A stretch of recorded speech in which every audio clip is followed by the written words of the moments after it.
Assalamualaikum warahmatullahi wabarakatuh. Halo Sobat Milenial, selamat datang dalam program Ngobrol Bareng. Pastinya setiap episode Ngobrol Bareng kita selalu menghadirkan teman-teman ngobrol bareng untuk membahas sesuatu yang pastinya sedang hangat diperbincangkan. Nah, tapi di pembahasan kali ini kita akan mengundang seorang profesi MUA, makeup artist ya, pastinya yang terkenal banget. Dan pastinya Sobat Milenial penasaran siapa yang akan kita undang di episode kali ini? Langsung aja, ini dia, kita panggil Kanila. Halo. Halo Kanila Antika, apa kabar? Halo Kak. Oke, ini biasa Kanila dipanggil Kak Tika ya, lebih enaknya ya. Iya. Oke Kak Tika, mungkin bisa sapa dulu nih Sobat Milenial di rumah nih Kak. Halo, selamat sore semuanya. Salam kenal, aku Tika. Aku berprofesi sebagai seorang makeup artist dan juga pengelola wedding organizer. Gitu Kak. Senang banget sih pastinya episode kali ini kita menghadirkan gitu ya makeup artist yang saat ini mungkin ya di era sekarang luar biasa sekali nih. Profesi MUA tuh banyak banget nih Kak, makanya kita penasaran ya dengan profesi MUA ini yang kian marak gitu ya, dan akhirnya kita mengundang salah satunya adalah Kanila Antika. Oke Kanila, sebelumnya mungkin aku penasaran sih awal mulanya kenapa sih bisa jadi MUA gitu Kak? Oke, aku juga sebetulnya nggak menyangka kalau industri makeup artist segitu boomingnya saat ini. Karena pada saat aku memulai profesi sebagai makeup artist itu betul-betul nggak sengaja. Awalnya hanya ketertarikan untuk makeup sama diri sendiri. Lama-lama aku coba untuk orang-orang di circle aku. Dan nggak menyangka juga lewat mungkin sosial media itu bisa terkenal. Mungkin dari lingkungan di sekitar aku, lama-lama bisa ke daerah-daerah yang aku juga nggak nyangka gitu Kak. Dan dari situ aku kayak belajar lagi. Kira-kira udah berapa tahun nih Kak jadi MUA? Mungkin kalau awal mula banget aku mencoba di industri makeup itu dari tahun 2016. Waktu itu aku dapat pelatihan gratis gitu, kan aku lulus kuliah. Dapat pelatihan gratis, ikut-ikut lomba, dapat makeup dikirimin ke rumah. Awalnya hanya kayak gitu aja, lama-lama ketagihan dan aku penasaran. Akhirnya aku gabung di salah satu sekolah makeup artist dan dari situ aku memulai karir aku sebagai MUA Kak. Tahun berapa tuh kira-kira tadi? Tahun 2016. Tapi kalau di weddingnya sendiri itu baru sekitar 3 tahun. Jadi perias pengantin.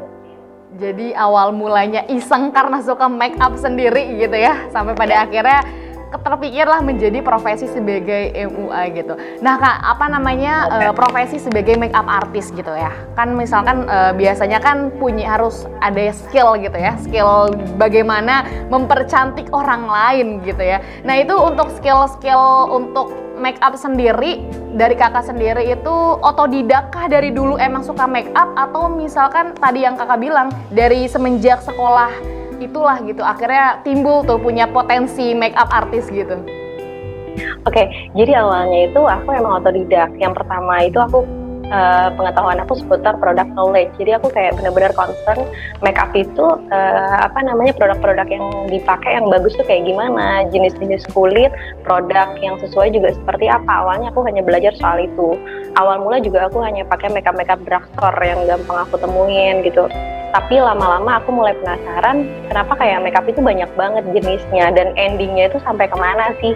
Sampai akhirnya aku memutuskan untuk belajar di salah satu sekolah kecantikan karena penasaran gitu. Dan ternyata setelah aku nyemplung di dalamnya itu lebih pusing lagi. Jadi aku nggak menyangka gitu, ternyata makeup banyak banget. Mulai dari daily makeup, mulai dari untuk makeup panggung, makeup karakter, fashion makeup korektif. Dan itu kayak betul-betul sesuatu yang luar biasa yang aku justru seneng banget gitu di situ. Aku makin tergila-gila dengan dunia ini gitu. Nah, tapi endingnya itu aku balik lagi karena mungkin aku sebagai seorang muslimah juga dan circle aku itu mendukung aku untuk menciptakan riasan itu yang natural, yang fresh untuk para muslimah gitu Kak. Luar biasa.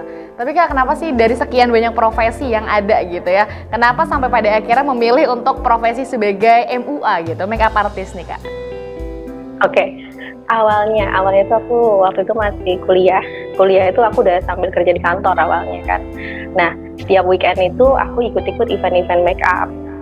Awalnya hanya setiap weekend. Nah lama-lama itu panggilan job untuk make up personal itu makin banyak. Bahkan contoh kayak misalkan make up wisuda yang aku mulai dari jam 3 pagi. Itu tuh kayak hampir setiap hari. Lama-lama kan waktu kerja aku di kantor juga agak terganggu gitu ya Kak. Dan di situ aku harus memilih untuk membagi waktu tadi. Mau yang mana? Akhirnya aku resign.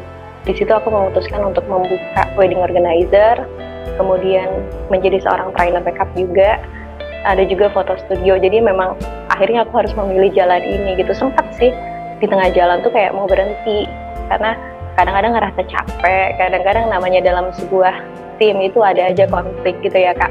Cuman kembali lagi aku tanya sama diri aku gitu, sekian lama aku udah nyemplung ke dunia ini, udah menghabiskan waktu hampir 5 tahun gitu, harus aku bawa kemana, sampai akhirnya kebentur COVID kemarin, agak down juga, tapi balik lagi, kemarin ada undangan-undangan acara-acara muslimah itu kayak, aku ngelihat, oh ya semoga nih industri makeup ini bisa berjalan dengan baik, dan aku bisa berinovasi lagi dengan makeup ini gitu Kak.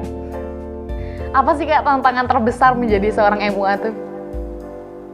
Tantangan terbesarnya kalau sekarang itu yang aku hadapin, karena kadang-kadang kita itu ketemu klien yang udah lebih paham seputar makeup juga kadang-kadang ya, tapi mereka pakai jasa kita itu karena memang acara dia nggak mungkin dia makeup sendiri. Nah kadang-kadang waktu pemula nih, waktu awal-awal aku hanya pakai produk drugstore, begitu kita buka beauty case, kemudian di situ nggak ada produk high end lah gitu ya, mereka akan tanya kok produknya ini, padahal kita belum mengerjakan apapun tuh, tapi mereka udah underestimate. Nah, aku sempat down juga tuh waktu itu kan. Kemudian aku punya guru kan, aku tanya sama beliau gitu, terus ya paling nggak di dalam beauty case kamu itu harus ada lah contoh kayak bedak-bedak yang high end gitu, atau minimal foundationnya.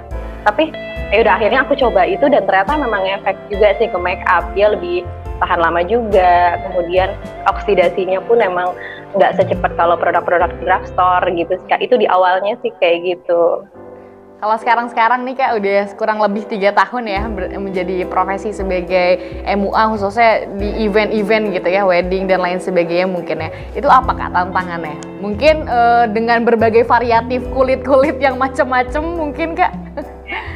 Iya Kak, kalau aku tuh ya, karena mungkin sekarang lagi marak banget kayak jujur aja Kak, jadi kayak muka yang ada tanam benang, atau misalkan maaf kayak operasi plastik kayak gitu kan, aku kayak touch up-nya tuh harus betul-betul soft, harus betul-betul pelan-pelan, yang kayak gitu aja sih paling. Kemudian kalau emang basicnya yang klien aku tuh emang kulitnya udah bagus dan udah cantik, artinya aku punya tantangan kalau makeup aku salah aja tekniknya, atau look yang aku hasilkan di ending itu mungkin kurang tepat, kan justru wah ini orang cantik kok malah jadi setelah di make up looknya kayak kurang keluar atau gimana. Itu jadi tantangan juga buat kita, jujur agak PR ya, harus betul-betul dari awal mau mulai make up tuh harus aku tentuin nih, oke, ini harus korektifnya seperti ini gitu, supaya tidak mengecewakan. Dengan berbagai, nah Kak, misalkan kan kalau misalkan make upin orang nih Kak, misalkan banyak gitu ya jenis kulitnya, ada yang berminyak, ada yang kering dan lain sebagainya gitu. Nah dari Kakak sendiri berarti belajar dari step-step mengenali kulit dengan berbagai tipe jenis kulit yang ada berarti ya Kak? Iya betul Kak, jadi kita harus mengenali jenis kulit, kan ada kulit normal, ada kulit berminyak, ada kulit kering, ada kulit kombinasi, ada kulit sensitif. Nah, dari beberapa jenis kulit itu akan menentukan produk yang aku pakai. Kemudian aku juga harus bisa mengedukasi klien.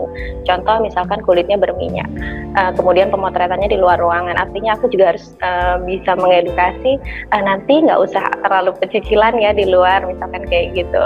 Kemudian nanti kalau keringetan pakai tisunya ditap-tapnya pelan-pelan ya, kayak gitu aja sih Kak. Tapi dari awal memang kita yang harus betul-betul mengetahui gitu jenis kulit klien kita seperti apa dan produk yang tepat seperti apa, agar hasil yang kita ciptakan itu sesuai gitu Kak. Kalau dari Kakak sendiri ada nggak sih maksudnya khusus gitu ya dari Kakak, kalau di make upin saya tuh memang looknya agak apa nih, misalkan dari Kakak sendiri ada gak icon dari di make upin Kakak tuh biasanya dari Kakak sendiri looknya tuh lebih ke apa nih? Oh iya, jadi kalau aku sendiri kan awalnya nggak tahu gitu ya, karena saking belajarnya banyak gitu, sampai aku sendiri, aku tuh sebetulnya passionnya ke arah mana gitu. Terus akhirnya teman-teman yang bilang kalau misalkan di make upin aku tuh yang mereka tuh senangnya mungkin, kalau aku kan nggak suka kontur yang terlalu kencang, jadi nggak suka yang terlalu ngebold makeup gitu, jadi yang flawless. Kemudian kalau aku biasanya itu bulu mata juga nggak usah terlalu pakai yang sampai tebel banget gitu, jadi aku suka yang flawless, kemudian yang looknya terlihat fresh aja. Kalau aku kayak gitu sih Kak, yang natural gitu ya. natural. Sejauh ini gitu ya, yang paling sulit nge-make upin orang tuh yang kayak gimana tuh Kak tipenya? Kalau nge-make upin tuh sebetulnya mungkin kalau dulu sebelum aku tahu step by stepnya dengan yang baik itu seperti apa, pasti setiap mau make upin klien tuh deg-degan, takut gitu kan. Tapi pada akhirnya ketika aku bisa betul-betul mendefinisikan jenis kulit klien, korektif wajah yang harus aku lakukan, termasuk produk sih alhamdulillah sejauh ini bisa aku lakukan dengan baik aja sih Kak. Cuman kalau yang sulit itu mungkin tadi yang misalkan di bagian wajahnya itu udah ada penambahan sedikit lah. Jadi aku juga harus lebih hati-hati gitu. Ya, jadi harus bener-bener safety gitu ya. Nah, karena kan treatmentnya mereka takutnya ya, aku nanti jadi salah-salah gitu, takut juga. Oke Kak, ini kan di tengah era sekarang ya, era milenial gitu ya. Mungkin juga sobat milenial di rumah tahu nih kalau MUA, profesi MUA itu udah marak banget gitu ya. Hampir di setiap ini sekarang udah ada gitu profesi sebagai MUA. Dari Kakak sendiri gitu melihat maraknya profesi MUA ini di tengah gencaran di era milenial ini seperti apa nih Kak? Iya, sebetulnya kalau MUA sendiri, makeup artist itu aku bener-bener yang pertama nggak menyangka bakal se-booming ini. Kemudian kebutuhan makeup pun jadi tinggi banget. Bahkan di tengah kondisi pandemi COVID itu justru MUA itu malahan makin hits gitu ya Kak ya. Kalau menurut aku sih itu hal yang positif. Kenapa? Karena itu salah satu aku bilang mata pencaharian yang bisa dilakukan oleh perempuan. Kemudian yang kedua itu ya, kalau perempuan itu kan memang identiknya ingin selalu terlihat cantik.